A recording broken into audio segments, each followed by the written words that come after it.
Hello everyone, welcome back to my channel teddy nature lover. आज मैं आप लोगों के साथ मिस्टेकनली लव का पार्ट 3 शेयर करने वाली हूँ। गाइस, आप लोगों को जैसा भी लगे प्लीज़ मुझे कमेंट करके बताइएगा।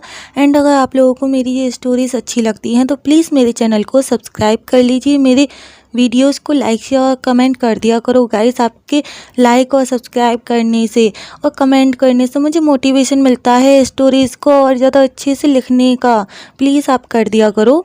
लास्ट पार्ट में हमने देखा था वांग जी वीइंग को हर्ट कर देता है। उसको ऐसा लगता है कि आयुन और सजवी को उसने सताया है, तंग किया है। वो ये भूल जाता है कि वो कुछ सिखा रहा था या कुछ भी नहीं, उसने सिर्फ आधी वीडियो देखी थी। एंड इसके बाद जब वांग जी को ये रियलाइज़ होता है कि हाँ उसने वीइंग को हर्ट कर दिया है, वो अपने ऑफिस चला जाता है। ऑफिस में वो बहुत ज़्यादा उदास होकर बैठा हुआ था। तभी लैंसी चैन उसे आकर कहते हैं कि क्या हुआ है वांग जी, और वांग जी सारी बातें बता देता है कि कैसे उसने वीइंग को हर्ट कर दिया है। ये सब बातें वो अपने ब्रदर को बता देता है। इसके बाद लैंसी चैन कहते हैं कि तुम्हें जब उसकी चॉइस नहीं पता है तो तुम्हें उसके लिए चॉकलेट लेकर जाना चाहिए, उसे मनाने की कोशिश करनी चाहिए, वो बहुत अच्छा इंसान है।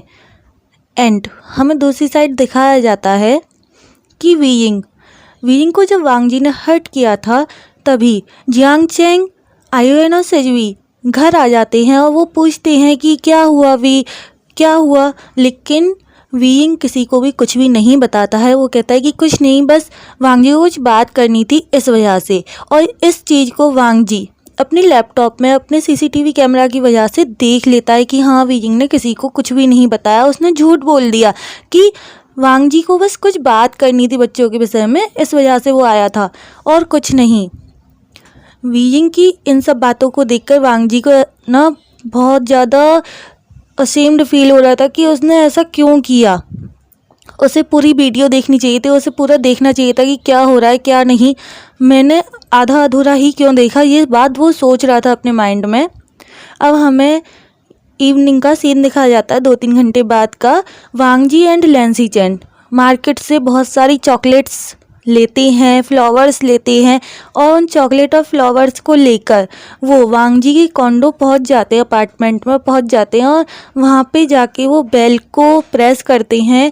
तब वीइंग जो कि बच्चों के साथ खेल रहा था, उसको ऐसे खेलता हुआ देखकर जियांग चैंग ही जाता है डोर ओपन करने। और वो जैसे ही डोर ओपन करता है सामने लैंसी चैन खड़ा हुआ था।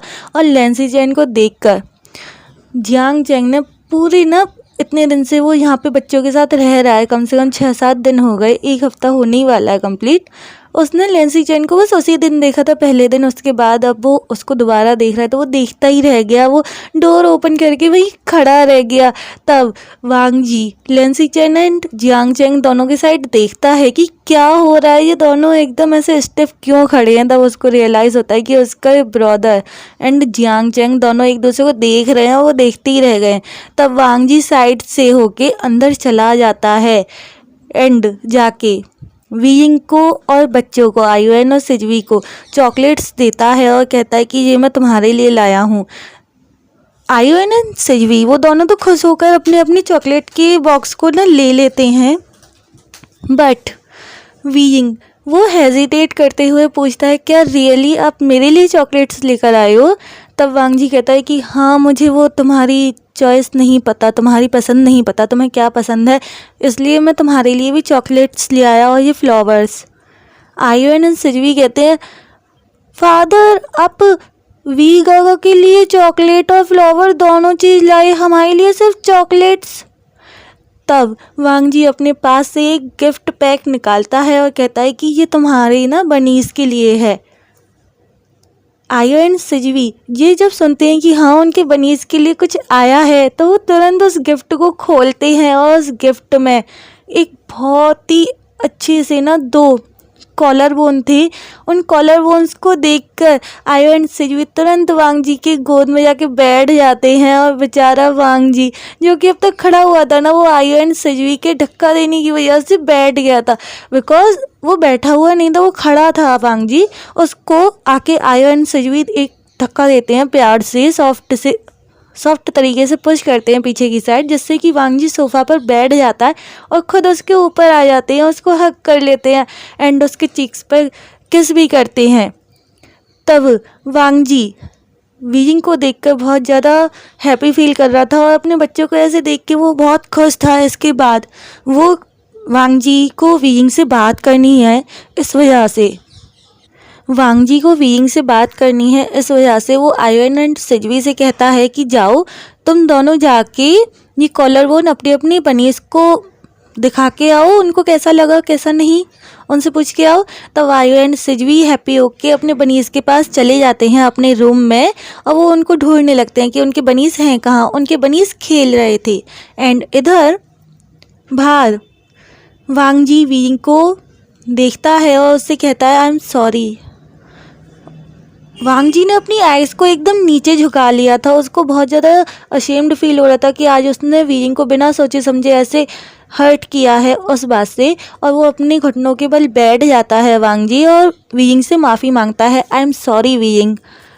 तब वीइंग कहता है इट्स ओके, अगर मैं भी उसे आधा ही देखता तो शायद मुझे भी ऐसे डाउट होता। तभी वांग जी वीइंग की साइड देखता है और कहता है क्या तुम्हें कैसे उसका एक कन्फ्यूज़न लुक था कि हाँ तुम्हें कैसे पता कि यहाँ पे सीसीटीवी कैमरा लगा हुआ है। तब वीइंग कुछ कहता नहीं है, बस वो आयन सिजवी की साइड देखने लगता है, उनके रूम की साइड। तब वांग जी समझ जाता है कि हाँ इनकी वजह से ही पता चला होगा, इनको पता है कि मैंने सीसीटीवी कैमरा लगवाया है। एंड उसके बाद वो वीइंग के हाथ को पकड़ता है और कहता है I am really sorry weighing, please मुझे माफ़ कर दो प्लीज़। तब वीइंग कहता है कि मैंने आपको माफ़ कर दिया, अगर आपकी जगह मैं भी होता तो मैं भी ऐसे ही रिएक्ट करता।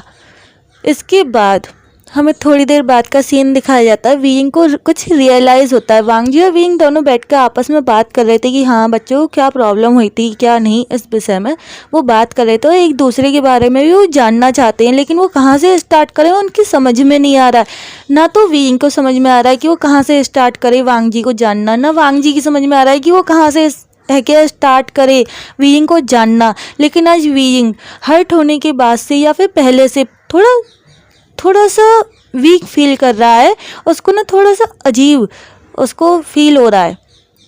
एंड अब उन लोगों को अपनी सीजे के कैफ़े में भी जाना है जॉब के लिए। इवनिंग के 5:30 हो रहे हैं, उनको जाना है। आज वांग जी एंड लैंसी चैन जल्दी आ गए थे इन बच्चों को देखने की वजह से, और वांग जी ने जो हर्ट किया ना वीइंग को उस वजह से।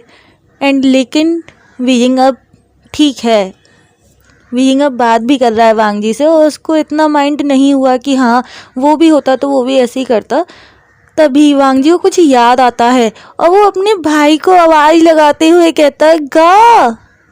तभी लैंसी चैन कहते हैं हाँ, और अब जाके जियांग चैंग एंड लैंसी चैन ने एक दूसरे को घूरना बंद किया और वो रूम में अंदर आए, घर में अपार्टमेंट में अंदर आते हैं। एंड वो दोनों इतने ज़्यादा शाई फील कर रहे थे। जियांग चैंग वीइंग के पास जाके बैठ जाता है एंड लैंसी चैन वांग जी के पास जाके बैठ जाते हैं और वो बहुत ही ज़्यादा ऑकवर्ड है क्या सिचुएशन थी। वो दोनों चारों ना उनका बात करना बंद हो गया था, वीइंग और वांग जी का भी बात करना बंद हो गया था। वो जो थोड़ी थोड़ी बातें स्टार्ट हुई थी ना वो भी बंद हो गई लैंसी चैन और जियांग चैंग को ऐसे देख के।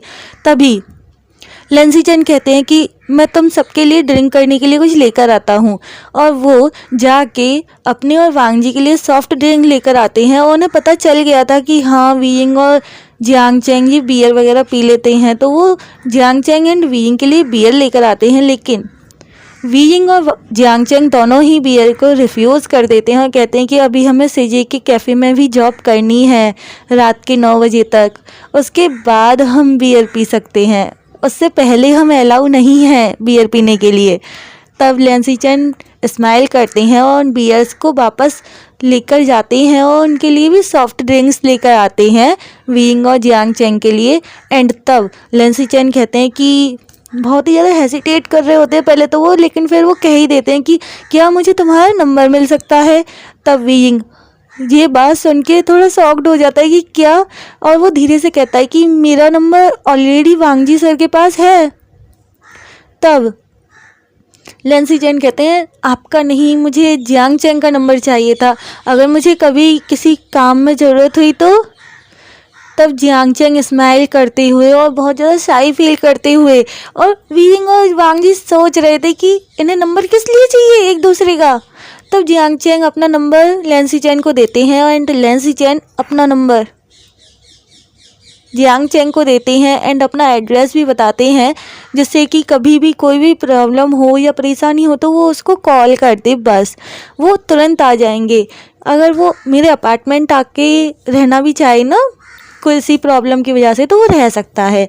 वो ऐसा कहते हैं और वांग जी को बताते हैं, वांग जी कुछ दिन बाद हमारे अंकल आ रहे हैं, उन्हें इतने टाइम से फ्री टाइम मिल नहीं रहा था, वो इतना ज़्यादा बिजी रहते हैं।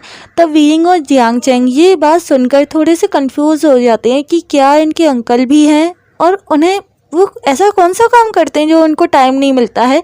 तब Lan Xichen and Wang Ji Wei Ying और जियांग चैंग के ऐसे कंफ्यूज्ड फेस को देखकर कहते हैं कि हमें जिन्होंने अडॉप्ट करा था उन्होंने हमें फादर की तरह नहीं अंकल की तरह रखा था, लेकिन वो हमारे फादर से भी ज़्यादा क्लोज हो गए हैं, वो हमारे बहुत क्लोज हैं। एंड वो हमारी चाइना की जो टॉप यूनिवर्सिटी है उसमें प्रोफेसर हैं एंड उनको बहुत कम टाइम मिलता है, बहुत कम छुट्टियां मिलती हैं और वो हमसे बहुत कम मिलने आते हैं। पहले हम उनके पास ही रहते थे तो हमें कोई प्रॉब्लम नहीं थी, लेकिन जब से हम अलग रहने लगे हैं तब से वो बहुत कम टाइम उनको मिलता है और बहुत ही कम टाइम हमें मिलता है। इस बार उनको छुट्टी अलाउ हो गई है तो वो हमारे पास आएंगे और वो आयुएन एंड सिजवी से भी मिलना चाहते हैं। हमने उनसे पूछा था बच्चे अडॉप्ट करने से पहले, तब उन्होंने हमें सजेस्ट किया था कि हमें कहाँ से बच्चे अडॉप्ट करने चाहिए और हमने अडॉप्ट कर लिए। तब वीइंग और जियांग चैंग ये दोनों ना थोड़ा सा शॉक्ड तो थे ही, लेकिन इनको डर भी लग रहा था कि कहीं वो ज़्यादा स्ट्रिक्ट तो नहीं है। तब वांग जी कहता है कि वो थोड़े से रूल्स में स्ट्रिक्ट हैं, उनको ना घर के अंदर बहुत सारे रूल्स हैं, वो मैं तुम्हें बता दूंगा और वो 1 वीक बाद आने वाले हैं, अभी नहीं। बस उनके सामने ही रूल्स को फॉलो कर लेना, बाद बाकी तुम मत करना, कोई टेंशन नहीं है। तब वीइंग कहता है कि जो रूल्स आप फॉलो करते हो वो रूल्स। तब वांग जी एकदम पोलाइटली अपना सिर हाँ में हिलाता है और कहता है कि हाँ। वीइंग कहता है इतने सारे रूल्स मैं कैसे फॉलो करूँगा, और वो इतना कह के ना बहुत ज़्यादा टेंशन लेने लगता है। तब वांग जी कहता है कि प्लीज़ वीइंग टेंशन मत लो, बस थोड़ी 1 या 2 दिन ही तो वो यहाँ पर रहेंगे, उससे ज़्यादा वो नहीं रहते हैं, वो नहीं रुक पाते हैं, उनकी जॉब होती है एंड बस 1 या 2 दिन तो मैं रूल फॉलो करने हैं। तब वीइंग कहता है लेकिन मुझे तो कुछ भी नहीं आता, मैं बस बच्चों को जैसे तैसे संभाल लेता हूँ, मैं इतना अच्छा नहीं हूँ। अगर उन्होंने मुझे क्या यहाँ से निकाल दिया तो इस जॉब से मैं क्या करूँगा, मैं कहाँ जाऊँगा, मेरे पास बस मेरी सजाई वाली जॉब रह जाएगी, फिर मेरी पढ़ाई कैसे होगी, मेरी स्टडी वो इनकम्प्लीट हो जाएगी। ओह माय गॉड, ऐसा सोच के ना वीइंग घबरा रहा होता है। तभी वांग जी बहुत ही प्यार से उसके हाथ पे हाथ रखता है, जो कि उसको बिल्कुल भी ना एकदम अजीब सा लग रहा था कि रखूं या नहीं, कहीं वीइंग ने रिफ्यूज़ कर दिया तो। ये सब चीज़ें वो अपने माइंड में सोच रहा था, लेकिन वो फिर भी वीइंग के हाथ पे हाथ रखता है अपना और उसको काम डाउन होने के लिए अब उसके हाथ को प्यार से सॉफ्टली सहलाने लगता है और कहता है प्लीज़ वीइंग शांत हो जाओ, वो स्ट्रिक्ट नहीं है इतना, वो बहुत अच्छे हैं, तुम उनसे मिलोगे तो तुम्हें पता चलेगा वो बहुत अच्छे हैं और वो जॉब से तुम्हें नहीं निकालेंगे। तुम इतने अच्छे हो, तुम इतनी केयर करते हो बच्चों की, वो तुम्हें जॉब से क्यों निकालेंगे, ऐसा कहता है वांग जी। वीइंग को थोड़ा सा अच्छा फील होता है, लेकिन तभी जियांग चैंग कहता है वीइंग इस बारे में ना सोचकर हम अगर सीजे के कैफ़े में चलें अभी तो हम डांट से बच जाएंगे, बिकॉज 6 बज चुके थे इनकी कन्वर्सेशन में। तब लेंसी चैन कहते हैं अगर तुम दोनों को लेट हो रहा है तो मैं अपनी कार से छोड़ दूं, अगर तुम लोग माइंड ना करो तो। तब जियांग चैंग एंड वीइंग जो कि मना करने वाले थे, लेकिन वांग जी कहता है कि नहीं गा, आप ही इनको छोड़ के आइए, ये बहुत लेट हो गए हैं जी, और जल्दी चले जाते हैं, मैं आ जाता हूँ ना 5 बजे आ जाता हूँ मैं ऑफिस से, इसलिए। तब वीइंग और जियांग चैंग कुछ कह नहीं पाते हैं, वो बस अपना हाँ में सिर हिला देते हैं। इसके बाद लैंसी चैन अपनी कार से इनको ड्रॉप करते हैं इनकी सिजे के कैफ़े में। कैफ़े में पहुंच के तुरंत ये दोनों अपने क्लॉथ्स को चेंज करते हैं और अपने काम पे लग जाते हैं बेचारे। लेकिन आज इनका ध्यान पता नहीं कहाँ था, कहीं और इनका ध्यान भटका हुआ था। वीइंग, उसका ध्यान तो सिर्फ उसका जो पूरा माइंड है ना वो वांगजी पर सेट हो रखा था। उसको बार बार वांगजी अपनी आंखों के सामने दिखाई दे रहा था। एंड लैंसी चैन और जियांग चैंग ये दोनों तो एक दूसरे को देख ही रहे थे, बिकॉज लैंसी चैन छोड़ने तो आए थे लेकिन छोड़ने के बहाने से ना वहीं पे बैठ गए थे एक टेबल पे। उन्होंने अब तक कम से कम 1 घंटे में 7 बार कॉफ़ी ऑर्डर कर चुके थे। वो 7 कॉफ़ीज़ को वो ड्रिंक कर चुके थे। उनको आज इतना ज़्यादा कॉफ़ी ड्रिंक करते हुए देख के जियांग चैंग थोड़ा कंफ्यूज्ड था कि ये ऐसा क्यों कर रहे हैं। तभी वहाँ पे इन लोगों का फ्रेंड आ जाता है एंड स्याओ सिंचेन। वो जैसे ही आया, उसने जैसे ही एंटर किया, उसको आए हुए पूरे 15 मिनट हो चुके हैं और वो जब से एंटर करा है उसने तब से नोटिस किया है कि लैंसी चैन सिर्फ जियांग चैंग को देख रहे हैं। जियांग चैंग जहाँ भी जा रहा है बस वो उसको ही देख रहे हैं। तभी स्याओ सिंचेन अपनी टेबल से खड़ा होता है और लैंसी चैन की टेबल पे आके बैठ जाता है। लैंसी चैन कहते हैं कि ये सही नहीं है, आपने मुझसे पूछा भी नहीं। तब स्याओ सिंचेन कहता है कि हाँ मैंने नहीं पूछा आपसे, बिकॉज आप भी मेरे फ्रेंड को ऐसे देख रहे हो तो आपने भी उससे नहीं पूछा है। मुझे लगता है आप मेरे फ्रेंड को लाइक करते हो ना। तब लैंसी चैन हेसिटेट करते हुए कहते हैं कि आपका फ्रेंड कौन है, आपका फ्रेंड? तब स्याओ सिंचेन कहता है जिसे आप घूर घूर के देख रहे हो, जियांग चैंग, वो मेरा फ्रेंड है एंड उसका भाई वीइंग भी। हम दोनों चाइल्डहुड फ्रेंड हैं। हालांकि वो ऑर्फनेज में बड़े हुए हैं बट मैं नहीं हुआ हूँ एंड जियांग चैंग भी नहीं हुआ है, बस वीइंग हुआ है। एंड वो पढ़ाई में बहुत ज़्यादा अच्छा था, इस वजह से वो हमारे साथ स्कूल में पढ़ा है, ऑर्फनेज के स्कूल में नहीं। उसकी हमेशा फ़ीस माफ़ होती थी। इतना सुनने के बाद लैंसी चैन ब्लश करने लग जाते कि क्या इसने पहचान लिया मैं जियांग चैंग को घूर रहा हूँ। उसको ऐसे ब्लश करते हुए देख के लैंसी चैन को स्याओ सिंचेन कहता है कि अगर आपको मेरे फ्रेंड को पटाना है तो आपको बहुत मेहनत करनी पड़ेगी, बिकॉज इन दोनों को इतनी सारी लड़कियों ने प्रपोज किया है बट इन्होंने हमेशा रिजेक्ट कर दिया। इतने सारे अल्फाज कॉलेज में इनके पीछे पड़े हुए हैं, गर्ल्स अल्फाज, बॉयज़ अल्फाज, बीटास, कोई भी इनको जो भी कोई देखता है ना सब इनको लाइक करते हैं, बट इन्होंने आज तक किसी के लिए भी हाँ नहीं बोला है। एंड मुझे लगता है कि जियांग चैंग भी आपको लाइक करता है तो आपको बात करनी चाहिए। वो बहुत ज़्यादा बात करते हैं तो अगर आप बातें करने से स्टार्ट करोगे तो ज़्यादा अच्छा होगा। और इतना कह के स्याओ सिंचेन वहाँ से चला जाता है एकदम टीज करते हुए। वो उसने बोला था ऐसा बिकॉज उसे पता चल गया कि लैंसी चैन थोड़ा कम बोलते हैं, ज़्यादा नहीं बोलते हैं, लेकिन हाँ बोलते हैं वो, लेकिन कम बोलते हैं, जितना जियांग चैंग बोलता है उतना नहीं। और वो वहाँ से चला गया था और जाके सीधा जियांग चैंग से कहता है, चैंग क्या तुम उस अल्फ़ा को लाइक करते हो? बिकॉज मुझे आज तक जहाँ तक मैं तुम्हें जानता हूँ अगर तुम्हें कोई अल्फ़ा ऐसे घूर कर देखे तो तुम उससे लड़ने लग जाते हो। तब जियांग चैंग एकदम उसके चीक्स ना रेड हो जाते हैं, वो ब्लश कर रहा था। तब स्याओ सिंचेन स्माइल करता है और कहता है कि तुम्हें ट्राई करना चाहिए, वो थोड़ा शाई नेचर का है लेकिन मुझे लगता है वो अच्छा इंसान है। स्याओ सिंचेन जो कि एक ओमेगा है एंड वो जिसे लाइक करता है उसको वो कभी भी प्रपोज नहीं कर पाया है बिकॉज वो बहुत ज़्यादा बिजी पर्सन है एंड बहुत ज़्यादा रूल्स को फॉलो करने वाला पर्सन है। इस वजह से वो कभी भी सुनता ही नहीं है, स्याओ सिंचेन को कभी सीरियसली ही नहीं लेता है। एंड स्याओ सिंचेन वीइंग से कहता है कि वीइंग, जैसे जियांग चैंग ने अपने लिए एक इतना हैंडसम अल्फ़ा ढूंढा है, क्या तुम्हें कोई मिला? तब वीइंग थोड़ा सा साई फील करते हुए मना कर देता है कि नहीं, अभी तक नहीं। एंड स्याओ सिंचेन अपना ऑर्डर पैक करवा के वहाँ से चला जाता है। उसने अपना ऑर्डर पैक करवाया था बिकॉज उसकी मदर जो कि इस कैफ़े को बहुत लाइक करती हैं, बट 2 मंथ्स पहले उनका एक कार एक्सीडेंट हो गया। उसके बाद से वो थोड़ा चल नहीं पा रही हैं। उनको बेड रेस्ट के लिए बोला है डॉक्टर ने। इस वजह से शाओ सिंह-चैन जब भी आता है तो वो अपने ऑर्डर को पैक करा के लेकर जाता है, तब से अपनी मदर की वजह से, बिकॉज उसकी मदर को जियान याली बहुत पसंद है। एंड हमें इसके बाद कुछ दिन बाद का सीन दिखाया जाता है। आज लैन किरण आने वाले हैं उनके घर पे, and Wang Ji, Wei Ying, Jiang Cheng, Lan Xichen ji चारों तैयारी कर रहे हैं। वीयिंग और जियांग चेंग उनको फूड बनाना नहीं आता है, इस वजह से उन्होंने पूरे घर को क्लीन करने में वांग जी की एंड लैन सिचेन की हेल्प की। लैन सिचेन, वांग जी, वीयिंग, जियांग चेंग इन सब ने मिलके पूरे घर को साफ़ किया। आयो एंड सिजवी वो भी अपने रूम को क्लीन कर रहे थे, उनको भी अपने दागा को अपना रूम एकदम अच्छे से क्लीन दिखाना था।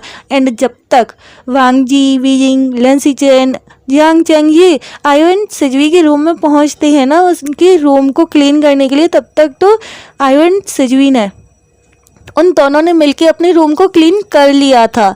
इसके बाद वांग जी कहता है कि मैं सावल लेने जा रहा हूँ अपने रूम में, आप उस रूम में सावल ले लीजिए। एंड हमारे बाद वीइंग एंड जियांग चेंग आप दोनों भी सावल ले लेना, उसके बाद हम लोग खाने की प्रिपरेशन कर लेंगे। आज जियांग चेंग एंड वीइंग ने लीव ली है अपनी सेजे की कैफ़े से, लीव ली है उन दोनों ने। एंड वो जैसा वांग जी कहता है वो वैसा ही करते हैं। वो वांग जी एंड लैन सिचेन के बाद सावल लेते हैं, और तो सावल लेने के बाद वो दोनों जैसे ही किचन में पहुंचते, वो किचन काफ़ी बड़ा था, उसमें ये चारों आराम से आ गए थे। एंड उसके बाद भी बहुत सारी जगह बच रही थी।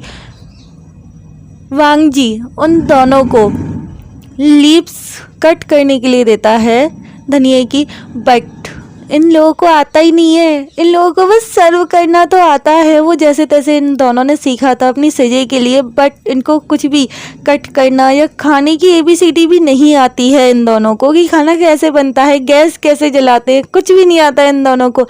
हाँ, वीइंग को ओवन चलाना आता है, वो ओवन में अपने खाने को प्री हीट कर सकता है, बट वो ऐसे कुछ भी नहीं कर सकता है कि कोई भी वेजिटेबल को वो कट नहीं कर सकता, वो गैस की फ्लेम तक को ऑन नहीं कर सकता है, वो कुछ भी नहीं कर सकता है। और ये दोनों वीइंग एंड जियांग चेंग उसकी तरफ देख रहे थे, और वो चाकू हाथ में लेके उस पर ऐसे मारते हैं, एकदम जैसे करते हैं ना, जैसे काट किसी चीज़ पे मार दिया हमने अपना हाथ ऐसे करके, उसने चाकू मार दिया था वीइंग ने धनिया के ऊपर। और जब वांग जी एंड लैन सिचेन इस चीज़ को देखते हैं, आवाज़ हुई थी और वो दोनों देखते हैं, तो वो दोनों कहते हैं कि क्या आप दोनों को खाना बनाना नहीं आता है। तब वीइंग और जियांग चेंग बहुत ही पोलाइटली अपने सर को ना में हिलाते हैं और कहते हैं कि आई एम सॉरी, हमें नहीं आता। तब वांग जी कहता है कि कोई बात नहीं, आप लोग बाहर जाके बैठिए, हम दोनों बना लेंगे खाना, मैं और का बना लेंगे। इसके बाद वीइंग और जियांग चेंग जो कि हेल्प कराना चाहते थे, उनको हेल्प करानी थी, लेकिन फिर भी, और इस बात से ना वो बहुत ज़्यादा ही ना एकदम उदास हो गए थे कि वो वांग जी की एंड लैन सिचेन की हेल्प नहीं करा पाए। इसके बाद हमें दिखाया जाता है थोड़ी देर बाद का सीन। वांग जी एंड लैन सिचेन इन दोनों ने पूरा फूड प्रिपेयर करके टेबल पे लगा दिया था, एंड तभी डोर बेल बजने की आवाज़ आती है। एंड लैन सिचेन डोर को ओपन करने जाते हैं, लेकिन आयोन कहता है नहीं, मैं ओपन करूँगा डोर को अपने दागा के लिए। तब लैन सिचेन कहते हैं तुम छोटे हो, तुम्हारा हाथ नहीं पहुँचेगा डोर तक। तभी आयोन कहता है नहीं, मैं करूँगा। एंड सिजवी वो कहता है हाँ हम करेंगे, और ऐसा कहने के बाद आइवन एंड सिजवी वो दोनों दौड़कर डोर के पास जाते हैं। आइवन अपने घुटनों के बल बैठ जाता है एंड सिजवी उसके ऊपर चढ़ जाता है, और उसके ऊपर चढ़ के वो डोर को ओपन करता है। लैन क्रैन जैसे ही डोर ओपन होता है और वो देखते हैं कि सामने दो छोटे बच्चे हैं जिन्होंने डोर को ओपन किया है एक दूसरे की हेल्प करके, वो एकदम खुश हो जाते हैं और खुश होके कहते हैं तुम दोनों आइवन सिजवी हो। उनको नाम बता दिए थे वांग जी ने फ़ोन पर। तब आयु एंड सिजवी वो दोनों कहते हैं आपको पहचानना पड़ेगा हम में से कौन आयुएन है और कौन सिजवी है, और वो दोनों एक दूसरे से अलग होके खड़े हो जाते हैं आसपास। आज उन दोनों ने सेम ड्रेस पहनी हुई थी। वांग जी को पता चल जाता है कि आयुएन कौन है और सिजवी कौन है, वो दोनों एक जैसे ही दिखते हैं, वो ट्विन्स हैं। तब लैन क्रैन उनके फेस को एब्जॉर्व करते हैं और कहते हैं कि तुम आईवैन हो एंड तुम सिजवी हो। और उन्होंने एकदम राइट गैस किया था, उन्होंने बस तुक्का मार दिया था, लेकिन वो एकदम सही निकला था तुक्का उनका। और आयु एंड सिजवी वो दोनों खुश हो जाते हैं और जाके उन्हें हक कर लेते हैं और उनसे कहते हैं हमारे फादर ने हमें बताया आप बहुत अच्छे हो अंकल, आप उनके अंकल हो ना। तब वो कहते हैं कि मुझे अंकल नहीं दागा बुलाओ, मुझे अच्छा लगेगा। एंड वो बहुत सारी स्वीट्स लेकर आए थे। उन स्वीट के साथ में उन दोनों को अपनी गोद में कैरी करना बहुत ही ज़्यादा डिफ़िकल्ट हो रहा था। तब वो लैंसी चैन को इशारा करते हैं लैनक्रेन और उन स्वीट्स को लेने की कहते हैं अपने हाथ में। तब लैंसी चैन उन स्वीट्स को ले लेते हैं और कहते हैं कि इनकी क्या ज़रूरत थी। तब लैनक्रेन कहते हैं ये सब बच्चों के लिए है ना कि तुम दोनों के लिए, जब तुम दोनों बच्चे थे तब तुम लोग भी खाते थे स्वीट्स, ऐसा नहीं है नहीं खाते थे, अब चलो। और वो लोग जाके काउच पे बैठ के बातें करने लगते हैं। वीइंग एंड जियांग चैंग उनको तो कुछ समझ में नहीं आता कि वो क्या बात करें, बस उन्होंने बो डाउन किया था, उनको ग्रीट किया था। उसके बाद वो जब बैठे होते एकदम शांत बैठे हुए थे, तभी लैनक्रेन कहते हैं तुम दोनों कॉलेज स्टूडेंट हो। उनके फेस से देखकर ही लैनक्रेन समझ गए थे कि ये दोनों छोटे हैं और कॉलेज स्टूडेंट हैं। तब वीइंग एंड जियांग चैंग अपना हाँ में सिर हिलाते हैं और कहते हैं कि हाँ।